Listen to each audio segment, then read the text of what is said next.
In the book Network Propaganda, authors Benkler, Ferris, and Roberts argue that a comprehensive understanding of what happened in the 2016 U.S. presidential election has yet to be established due to what they term an epistemic crisis. The authors assert that the fascination with technology and the novel in the literature on manipulative communication locates the problem in the wrong domain. They argue that the problem is not one of technology, but one of propaganda and how it is spread across a technology-enabled multimodal network. Placing the problem in the wrong domain is a result of how we conceptualize manipulative communication, and consequently, there is a lack of an overarching paradigm for its study. In a two-part series, we discuss the problem in the study of manipulative communication and propose a solution by advancing propaganda as the critical paradigm and present a formal theory of propaganda. So join me now in the Propaganda Universe.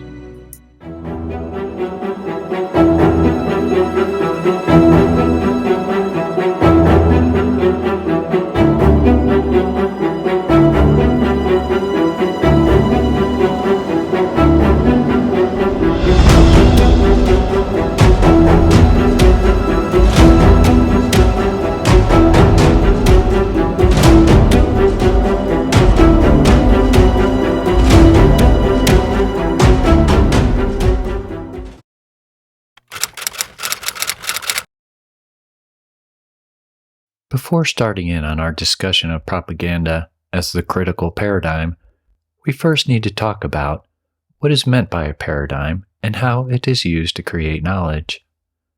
The creation of knowledge is a matter of epistemology. Epistemology is concerned with how we create knowledge and consists of methods and processes for establishing how we know what we know. The use of a paradigm or framework is an important epistemic method in the creation of knowledge about a given phenomenon. A theory is a type of framework that is a description on how something works. It provides an explanation of what factors bring about certain results and are used in most fields of study.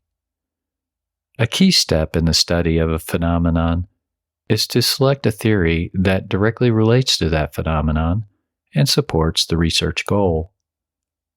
Using a theory provides a researcher with a guide for research design, data collection, and analysis, which then leads to research conclusions that enhances our knowledge.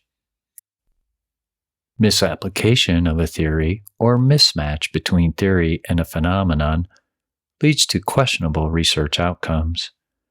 As well, if theoretical development is weak or non-existent, our ability to understand a phenomenon is likewise adversely affected.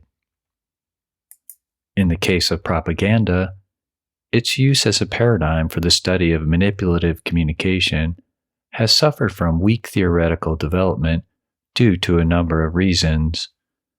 Chief among the reasons is propaganda's definitional issues, which we discussed in a previous episode of Propaganda Universe.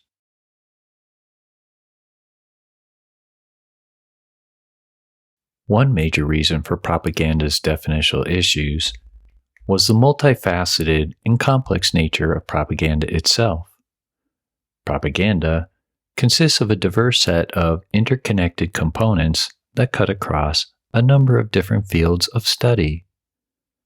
This requires an interdisciplinary approach to the study of propaganda. Unfortunately, this poses a challenge to the current system of knowledge creation, as researchers tend to be biased towards viewing a phenomenon through the lens of the research community that they associate with. They are also incentivized to advance knowledge in their own field as opposed to working in an interdisciplinary area.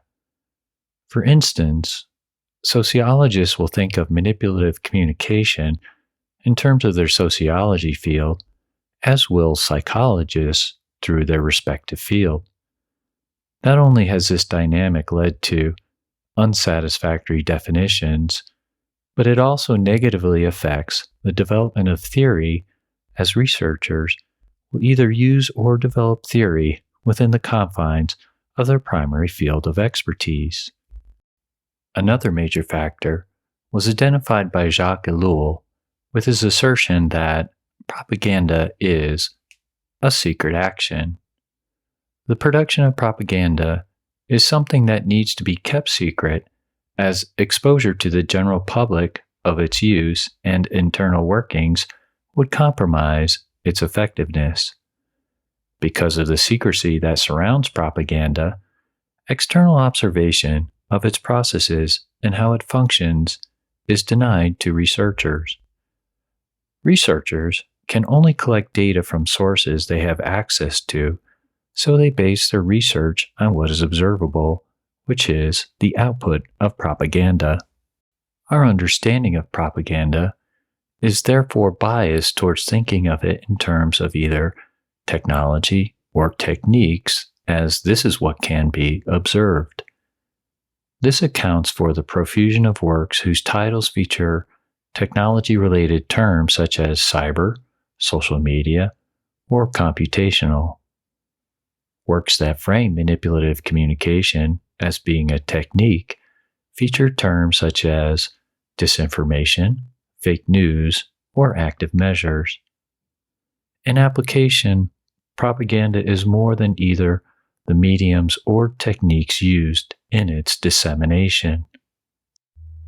While mediums and techniques used for the transmission of propaganda are important components, there are other components that need to be taken into account, such as its management, production, organization, funding, dissemination, and how it all comes together.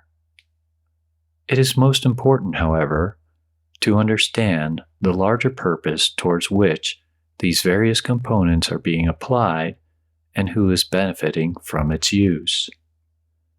By focusing on the parts and not the whole, we fail to construct a comprehensive, holistic, and functional definition of propaganda that gives us a more complete picture of how it works.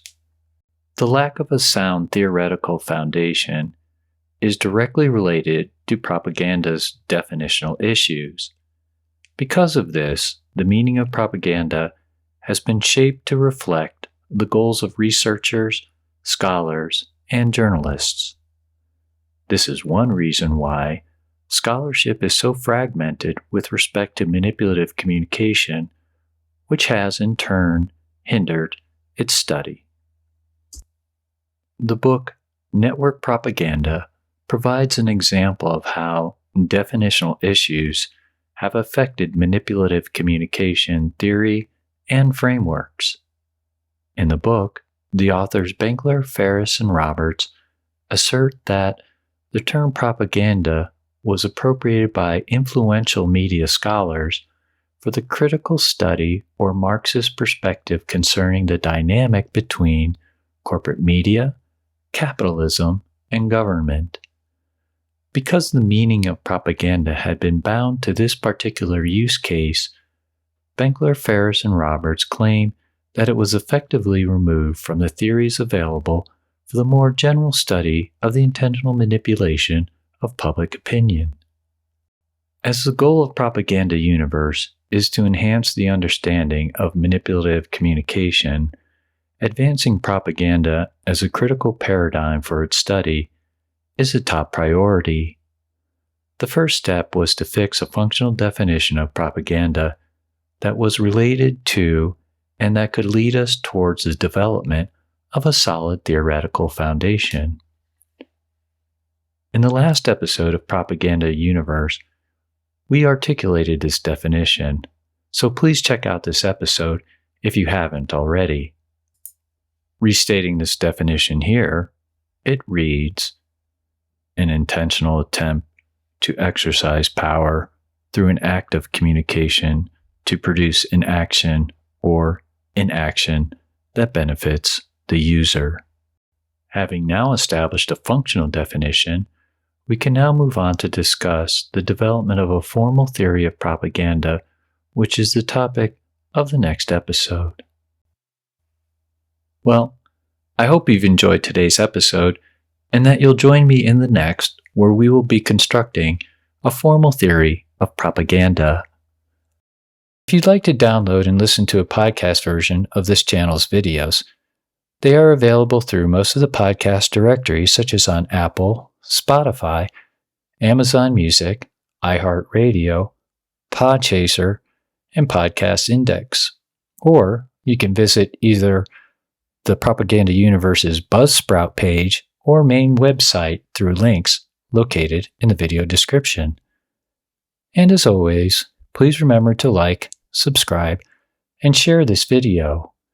By sharing the videos from this channel, you are making a valuable contribution towards helping fellow citizens avoid the negative effects of manipulative communication and propaganda. Another way to contribute is to join Propaganda Universe's Patreon community of supporters, or by making a contribution through PayPal in the links also found in the description. I hope to see you again for the next episode, and thank you so much for joining me in the Propaganda Universe.